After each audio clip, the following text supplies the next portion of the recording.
cabaan cabaa cabse. Heddummachuun gaanfoo saafaa saafuu cabse. Ongee itti buusee uummata agabse. Jallataa qajeelchuuf qaratu sussuke. Cabaan cabaa cabsee taa'ee dhiiga dhuge. Mukii akka uurrii golgee dukkaneesse. Sanyii warra tokkoo dammaqee wal dheesse. Akka killee bofaa gar-tokkee ajaaye warri wal jaalatu dabeessi sinnaa'e. Jaalalli akka haphee bara fargaaggate injirree facaase guddaa safuu gate. Biyya biyyoon dhiigaa. Gammachuu guddaa natti dhagahame. Maaliif kun jalqaba malee xumura miti. Jalqabni bareedaadha, xumura isaa akkuma dura jedhe ani seenaa gaarii malee gamoo gaarii barbaadu, konkolaataa gaarii barbaadu, seenaa gaarii barbaada fuuldurattis taanaan jechuudha. Wanti inni gochuu qabu fuuldurattis dhaloota oomishee aartii keenya sadarkaa barbaachisu sadarkaa addunyaadhaan dorgomaa addunyaa taasisuudhaaf dhama'uudhaaf rafeen bulu.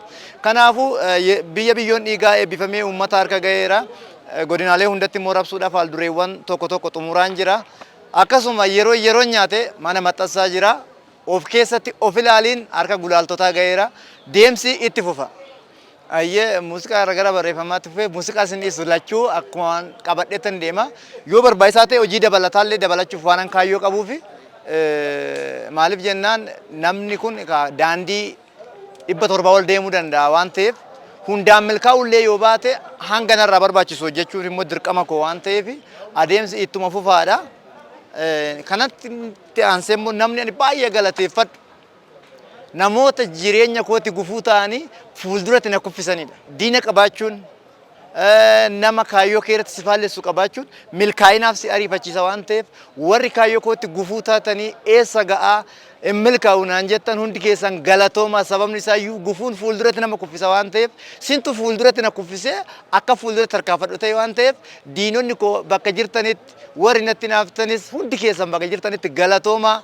Ammas dabalaatuma gufuu ta'a jechuun hin barbaada. Maaliif jennaan gufuun dugda duubatti nama kuffisu fuulduratti nama kuffisa waan ta'eef adeemsi gara fuulduratti deemuu immoo bu'aa qaba waan ta'eef.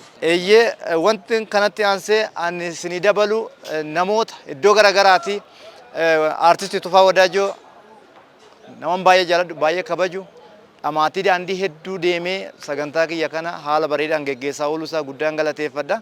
Akkasuma hirmaattonni sagantaa kootii kallattii garaagaraarraan dhufan hundi isaanii walumatti qabasa guddaa galatoomaa umuriin dheeradhaan jedhaanii Oromoo warra biyyoo ta'ee biyya natti kenneen immoo ekiraan seessan haa jannatu jireenya qananii jiraadhaa boolla keessan daadhinaa guutuun jedhaanii warra fakkeenya nu ta'ee umurii dheerateen fuuldura deemaa jiran immoo isin ammallee daawwitii nu ta'an jedhaanii isinillee warri biriij miidiyaa sagantaa koorratti argamtanii karaa garaagaraatiin na gargaaraa turuu keessan guddaa galatoomaa eebbisaa jiruu fi Boggaalee Haftaamuu baay'ee sin jaaladha baay'ee sin kabajaa ulfaadha.